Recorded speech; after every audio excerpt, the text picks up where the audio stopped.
nyiapin beasiswa luar negeri. Nah, untuk beasiswa luar negeri sendiri itu yang pertama sekali harus disiapin itu apa sih, dan apa sih langkah pertama, mungkin teman-teman bingung. Nah, yang pertama sekali yang harus teman-teman miliki itu yaitu satu, motivasi yang kuat. Jadi teman-teman tuh harus punya motivasi yang jelas. Misalnya mau kuliah ke luar negeri itu untuk apa?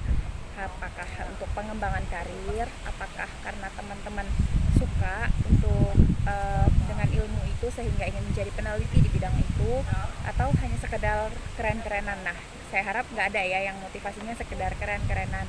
Nah, jadi untuk motivasi itu bisa setiap kali teman-teman ngerasa down, itu bisa diingat kembali motivasinya apa sih, mau kuliah ke luar negeri, mau lanjut sekolah, itu apa. Nah, itu yang paling penting. Jadi lurusin niatnya dulu, motivasinya apa dulu. Jadi kalau bisa motivasinya itu sesuatu yang memang positif. Nah, apa yang kedua? Yang kedua itu mencari informasi. Nah, kalau mencari informasi ini teman-teman bisa mulai sejak dini ya. Jadi bisa mulai dari cari informasi beasiswa apa yang ada, teman-teman mau kuliah kemana, ke negara mana, terus kenapa harus di negara itu misalnya. Karena kan kalau misalnya kita kuliah luar negeri itu ada banyak banget. Misalnya kita mau pilih Amerika misalnya, mau kampus apa. Nah, dari kampus itu mau jurusan apa, mau dari jurusannya itu nanti mau kenapa harus jurusan itu, kenapa harus di Amerika, kenapa harus lanjut studi itu. Karena kan mungkin teman-teman harus ada motivasi yang kuat tadi itu ya. Motivasinya itu apa, kenapa harus di luar negeri. Mungkin kan banyak jurusan yang ada di Indonesia, tapi kita pengennya di situ. Kenapa? Misalnya karena untuk mata kuliah itu belum ada di Indonesia, seperti itu. Atau mungkin kelebihannya apa, bisa langsung praktek, atau ya itu teman-teman bisa cari dari website kampusnya gitu langsung.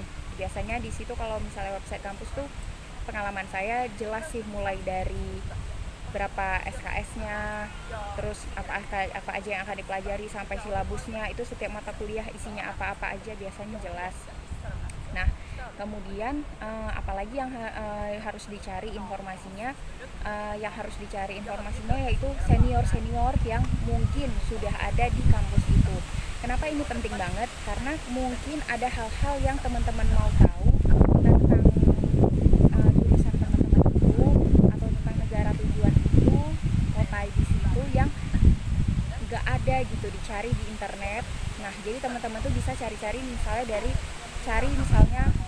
kalau saya sendiri misalnya kan dari kuliah di Swedia. Jadi kalau teman-teman ada keinginan untuk kuliah di Swedia, bisa cari di misalnya blog PPI Swedia, ppiswedia.se gitu, atau bisa cari di Instagramnya PPI Swedia. Nah, biasanya sih semua PPI negara tuh ada Instagramnya, karena kan sekarang Instagram lagi hype banget. Jadi semua rata-rata punya itu. Nah, itu sangat bermanfaat. Nah, dari situ nanti bisa teman-teman kepoin senior-senior yang kira-kira jurusannya mungkin ada yang sama, atau minimal kotanya sama, atau kampusnya sama.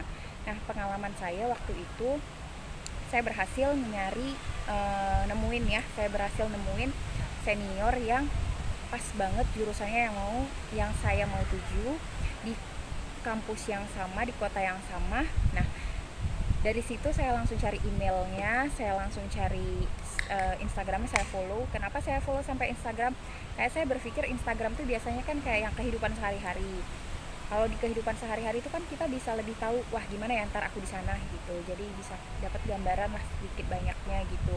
Nah, kemudian mungkin bisa perkenalkan diri, bisa tanya-tanya, bisa gimana sih mata kuliah di sana, gimana sistem belajarnya. Atau kita lihat dari kalau misalnya nih beruntung dapat senior yang suka update gitu, bisa aja teman-teman dari instastorynya aja langsung kebayang gitu gimana. Kadang kan ada senior misalnya yang suka update ketika lagi ujian, gimana cerita tentang gimana pengalamannya, harus baca jurnal berapa gitu sebelum udah lagi ujian, banyak jurnal lah gitu kan. Jadi teman-teman dapat gambaran gimana nanti ketika teman-teman kuliah di luar negeri. Nah, setelah itu apalagi yang teman-teman harus siapin? Yang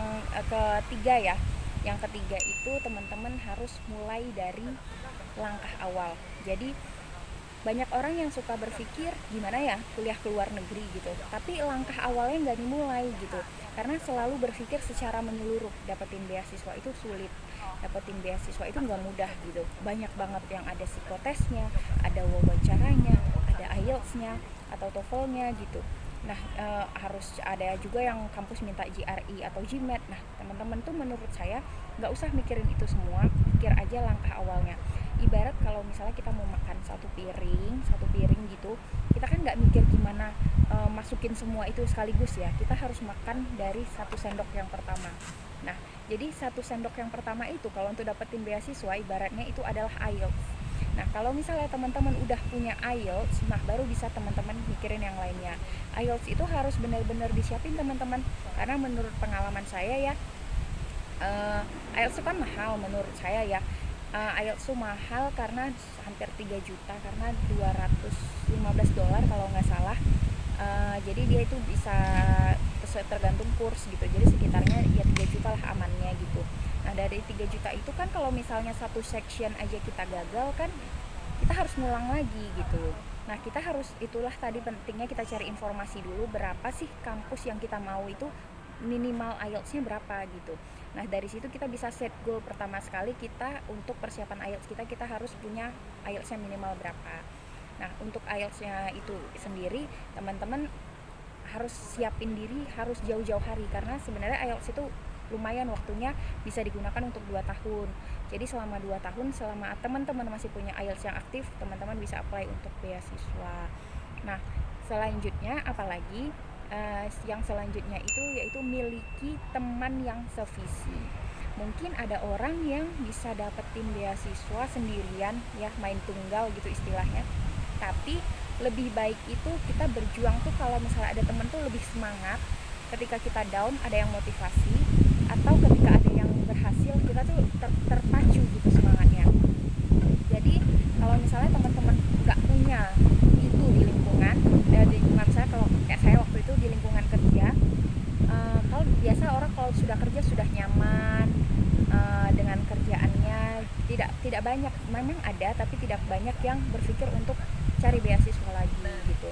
Nah, teman-teman bisa cari di luar lingkungan teman-teman, banyak kok sekarang ya, ada mungkin dari komunitas atau dari WhatsApp, nggak harus ketemu langsung, dari baca chat-chat aja, saling sapa, atau itu bisa kayak memupuk supaya niat itu nggak pudar gitu. Karena kalau misalnya teman-teman nggak punya teman-teman seperti itu lebih berat lagi perjuangan untuk mempertahankan niat tadi. Bisa aja lama-lama teman-teman kayak udah deh, gak usah, aku juga udah dapat kerja gitu. Ya, kalau memang mau niatnya mau kuliah, mau lanjut kuliah ke luar negeri, mau dapat beasiswa, teman-teman harus miliki teman yang bisa memotivasi. Nah, untuk M yang terakhir ini apa?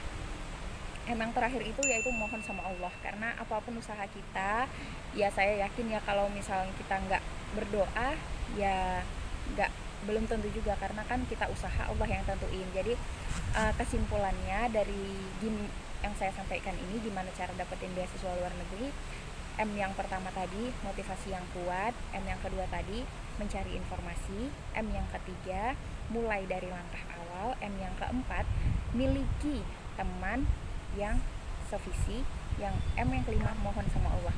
Jadi itu dia teman-teman, semoga berhasil. Untuk selanjutnya, di video selanjutnya saya akan bahas untuk detail persiapan beasiswanya.